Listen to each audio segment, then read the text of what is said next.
There are rumors in the outer sectors, whispers among asteroid miners and rogue merchants, and of a being who walks among the dead stars. They call him the Prophet of the Void. No face, no name, just a presence, accompanied by silence and static, and the faint sound of a human heartbeat recorded at 3 hertz. He appears on derelict ships and abandoned moons, never interacting, only observing. And when he leaves, he always leaves behind coordinates. No explanation, no threats, just numbers. At first, the SOL Empire dismissed it as superstition, a psychological glitch from radiation exposure, a ghost story for the lonely, until 3 exploratory vessels followed those coordinates and vanished. No debris, no last transmissions, just empty space where ships should be. Karen Drell, ever the strategist, responded by sending a stealth drone to the 4th set of coordinates. What it captured changed everything. A black sphere, perfect, motionless, orbiting a rogue planet outside the galactic plane. The drone's sensors failed, its power grid drained, but one signal got through, a voice, human, but fractured. Do not seek the architects. They are not gods.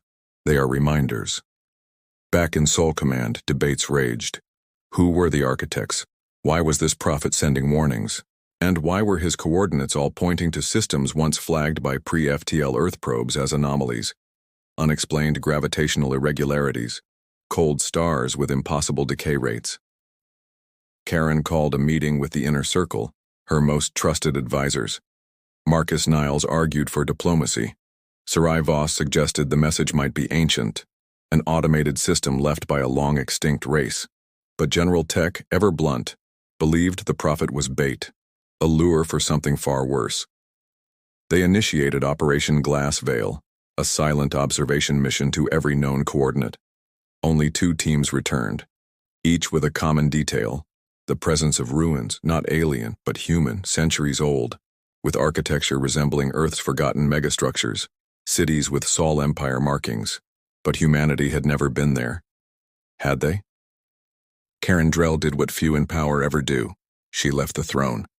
Aboard the Liberator, flanked by her most trusted, Marcus Niles, Sarai Voss, and a hand-picked crew of the Empire's finest, she set course for the Black Sphere. They passed dead stars, woke engines that hadn't burned in millennia. And when they arrived, the void was waiting. The sphere hovered in darkness, larger than any moon, not metal, not stone, not alive, yet somehow, all 3. The moment Karen stepped onto its surface, time bent. Gravity shifted inward, pulling not her body, but her memory. She saw her family, the day they died, but not as she remembered. They weren't fleeing. They were speaking, pleading with something above them. Something not seen. And then, the prophet appeared.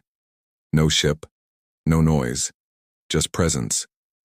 He was cloaked in a fluid darkness, and his voice, when it came, was layered in thousands of tones.